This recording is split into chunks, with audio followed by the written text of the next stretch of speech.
ആകാശത്തിന് ചുവട്ടിലെ ഏതു മണ്ണും നാടും ജഗന്നാഥന് സമമാണ് എന്ന ലാലേട്ടന്റെ ഡയലോഗ് പോലെയാണ് മൂന്നാറിലെ പടായപ്പയുടെ ജീവിതം. മൂന്നാറിന്റെ മണ്ണിൽ അവന് അതിരുകളോ നിയന്ത്രണങ്ങളോ ഇല്ല. മൂന്നാറിന്റെ ഏതു മുക്കുമൂലയിലും നമ്മൾ പടയപ്പയെ പ്രതീക്ഷിക്കണം. മൂന്നാർ ടൗൺ, കല്ലാർ, മാട്ടുപ്പെട്ടി, ദേവികുളം, അങ്ങനെ എവിടെയും പടയപ്പ എന്ന് വിളിക്കപ്പെടുന്ന മൂന്നാറിന്റെ രാജാവിനെ നമുക്ക് കാണാൻ കഴിയും. കഴിഞ്ഞ ദിവസം പടയപ്പയെ അടുത്തറിയാൻ നടത്തിയ ഒരു യാത്രയുടെ വിശേഷങ്ങളാണ് ഇന്നത്തെ നമ്മുടെ വീഡിയോയിൽ. ഇന്ന് പടയപ്പയുടെ അതിരുവിട്ട സഞ്ചാരപാതയിൽ എന്തെങ്കിലും തടസ്സങ്ങളുണ്ടെങ്കിൽ അത് മൂന്നാർ RRT എന്ന വനംവകുപ്പിന്റെ സംഘത്തിന്റെ ഇടപെടൽ മൂലമാണെന്ന് പറയേണ്ടി വരും. റാപ്പിഡ് റെസ്പോൺസ് ടീം മൂന്നാർ ഇന്ന് പടയപ്പയുടെ ഓരോ നീക്കങ്ങളും നിരീക്ഷിച്ച് ജനവാസ മേഖലയിൽ ഇറങ്ങുന്നത് പരമാവധി തടയുന്നത് ഈ RRT ആണ്. മൂന്നാറിലേക്ക് എത്തിയപ്പോൾ തന്നെ ദേവികുളം ഭാഗത്താണ് പടയപ്പ കഴിഞ്ഞ കുറച്ച് ദിവസങ്ങളായി ഉള്ളതെന്ന് അറിഞ്ഞിരുന്നു. വൈകുന്നേരം സമയമായതിനാൽ റോഡ് മുറിച്ചു കടന്ന് ലയങ്ങളിലേക്കും കൃഷിത്തോട്ടങ്ങളിലേക്കും ഇറങ്ങാനുള്ള തയ്യാറെടുപ്പിലാണ് പടയപ്പ. അവന്റെ സ്ഥിരം സഞ്ചാരപാതയാണത്. അതുകൊണ്ട് തന്നെ അവനെ ഇപ്പുറം കടക്കാതെ തിരിച്ചോടിക്കാനുള്ള ശ്രമത്തിലാണ് RRT സംഘവും. ഗ്യാപ്പ് റോഡ് പണി കഴിഞ്ഞതിന് ശേഷം അതിലൂടെ പോകുന്ന വാഹനങ്ങളുടെ വേഗത പ്രതീക്ഷിക്കുന്നതിനും അപ്പുറമാണ്. അതുകൊണ്ട് തന്നെ രാത്രി സമയങ്ങളിൽ ആന റോഡിലൂടെ വന്നാലുള്ള അവസ്ഥയും വളരെ അപകടം നിറഞ്ഞതാണ്. അതിനാൽ ആനയെ പരമാവധി താഴെ ഇറക്കാതെ തിരിച്ചയക്കാനുള്ള ശ്രമത്തിലാണ് RRT സംഘം. ആന റോഡ് ക്രോസ് ചെയ്താൽ താഴെ ലയങ്ങളിലേക്കും അതിന് സമീപത്തുള്ള കൃഷിത്തോട്ടങ്ങളിലേക്കുമാണ് നീങ്ങുന്നത്. പിന്നീട് രാവിലെ വന്ന പോലെ തിരിച്ച് റോഡ് മുറിച്ച് കടന്ന് മുകളിലേക്ക് പോകും. പിന്നീട് പകൽ സമയങ്ങളിൽ ഒരു മയക്കം, വീണ്ടും വൈകുന്നേരമായാൽ ഇറങ്ങും. ഇതാണ് അവന്റെ പൊതുവെയുള്ള രീതി. പക്ഷേ ചില സമയങ്ങളിൽ ആർക്കും പിടികൊടുക്കാതെ മുങ്ങി നടക്കും. ആരുടെയും കണ്ണിൽപ്പെടാതെ അവന്റെ വഴിക്കൊരു സഞ്ചാരം. എന്തായാലും രാത്രി നന്നേ വൈകിയും ആന റോഡിന് മുകളിൽ തന്നെ നിലയുറപ്പിച്ചിരുന്നു. ഇറങ്ങാൻ പലവട്ടം നോക്കിയെങ്കിലും RRTയുടെ ഇടപെടൽ മൂലം തിരിച്ചു കയറേണ്ടി വന്നു. പക്ഷെ അവൻ പിന്മാറാൻ തയ്യാറായില്ല. ഒടുവിൽ അവന്റെ സഞ്ചാരപാത ചെറുതായി ഒന്ന് മാറ്റി അവൻ മുന്നോട്ട് നീങ്ങി. വൈകുന്നേരം തുടങ്ങിയ ആനയെ തുരത്തൽ രാത്രി നന്നേ വൈകിയാണ് അവസാനിച്ചത്. തുടർന്ന് അർദ്ധരാത്രി വീണ്ടും വിളി വന്നു.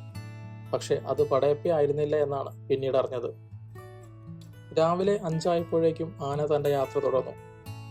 RRT സംഘം പതിവ് പോലെ പടയപ്പയെ തേടിയിറങ്ങി. പതിവ് രീതി തുടരും എന്ന് കരുതി കാത്തിരുന്നു. പക്ഷെ ആന പതിവ് തെറ്റിച്ചു. അന്നേ ദിവസം ആന ഇപ്പുറത്തേക്ക് വന്നില്ല. ലയങ്ങളിലേക്കും പോയില്ല. സ്ഥിരം ഏരിയകളിൽ നിന്നും ഒന്നും ആനയുടെ സാന്നിധ്യമില്ല. തിരിച്ചു വന്നാൽ തലേ ദിവസത്തെ പോലെ ബുദ്ധിമുട്ടിയാലോ എന്ന് കരുതിയാകണം മറ്റൊരു ചോലയിലേക്ക് ആന നീങ്ങിയത്. പക്ഷേ RRT സംഘത്തിന് ആനയെ സ്പോട്ട് ചെയ്യാതെ പറ്റില്ല. ഓരോ ദിവസവും ആനയുടെ സഞ്ചാരപാത ഏതു ഭാഗത്താണ് നിൽക്കുന്നത് തുടങ്ങിയ എല്ലാ കാര്യവും അറിയേണ്ടതുണ്ട്. അതനുസരിച്ച് ആ മേഖലയിലെ ആളുകൾക്ക് അലർട്ട് നൽകേണ്ടതുണ്ട്. അതിനാൽ ഒരു ഇടവേളയും ഇല്ലാതെ പടയപ്പയുടെ പിന്നാലെ നീങ്ങുന്ന ഈ സംഘത്തിന്റെ കൃത്യമായ ഇടപെടലുകളാണ് അവിടുത്തെ ജനങ്ങളുടെ ഏക ആശ്വാസം. ഏതു പാതിരാത്രിയിലും വിളി വന്നാൽ സ്പോട്ടിലെത്തുന്ന ഇവയെ പ്രത്യേകം അഭിനന്ദിക്കേണ്ടിയിരിക്കുന്നു. പലപ്പോഴും ഫീൽഡിൽ ഇറങ്ങിയാൽ പിന്നെ മണിക്കൂറുകളോളം കാടും മലയും കയറി ആനയെ തേടേണ്ട അവസ്ഥ വരും. അന്നേ ദിവസം അങ്ങനെ ഒരുപാട് അന്വേഷിച്ചാണ് വൈകുന്നേരം ചോലക്കിടയിൽ ആനയെ കണ്ടെത്തുന്നത്. പകൽ സമയങ്ങളിൽ ഉറക്കമായതിനാൽ കണ്ടുപിടിക്കാൻ നല്ല ബുദ്ധിമുട്ടാണ്. വൈകുന്നേരം 3 കഴിയുമ്പോഴാണ് ആന വീണ്ടും യാത്ര തുടരുന്നത്. ലക്ഷ്യം കൃഷിസ്ഥലങ്ങളാണ്, പ്രത്യേകിച്ച് വാഴ. അവന്റെ ഏറ്റവും ഇഷ്ട ഭക്ഷണങ്ങളിൽ ഒന്നാണ് വാഴ. പടയപ്പയെ പോലെ തന്നെ മൂന്നാറിലെ ജനങ്ങൾക്ക് ഭീഷണിയായി നിൽക്കുന്ന മറ്റൊരാളാണ് ഒറ്റക്കൊമ്പൻ. കല്ലാർ മേഖലയിൽ പഞ്ചായത്തിന്റെ മാലിന്യ പ്ലാന്റ് പരിസരത്താണ് അവന്റെ കറക്കം. ഒന്നല്ല 2 കൊമ്പന്മാരാണ് ആ മേഖലയിലുള്ളത്. ചില സമയങ്ങളിൽ പടയപ്പയും ആ ഭാഗത്ത് കാണാറുണ്ട്. ഇനി മഞ്ഞുകാലം ആരംഭിക്കുകയാണ്. പടയപ്പ അവന്റെ മതപ്പാട് കാലത്തിലേക്ക് നീങ്ങുകയാണ്. അവന് കൂട്ടായി ഒരു 6 പേരടങ്ങുന്ന ഒരു കൂട്ടമുണ്ട്. ഒരു കുട്ടിക്കൊമ്പനും ബാക്കിയെല്ലാം പിടിയാനകളും. മിക്കതും മതപ്പാട് സമയത്ത് അവരുടെ കൂടെ കൂടാനാണ് സാധ്യത. അങ്ങനെയെങ്കിൽ ജനവാസ മേഖലയിലേക്ക് അവൻ തൽക്കാലം വരില്ല എന്ന് പ്രതീക്ഷിക്കാം.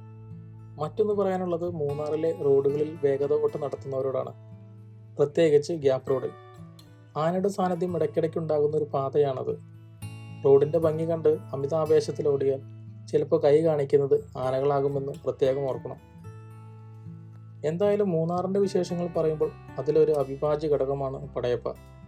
അവനെപ്പറ്റി പറയാതെ മൂന്നാറിന്റെ കഥ പൂർത്തിയാകില്ല. Padayappa, king of Munnar. മറ്റൊരു വീഡിയോയുമായി വീണ്ടും കാണാം.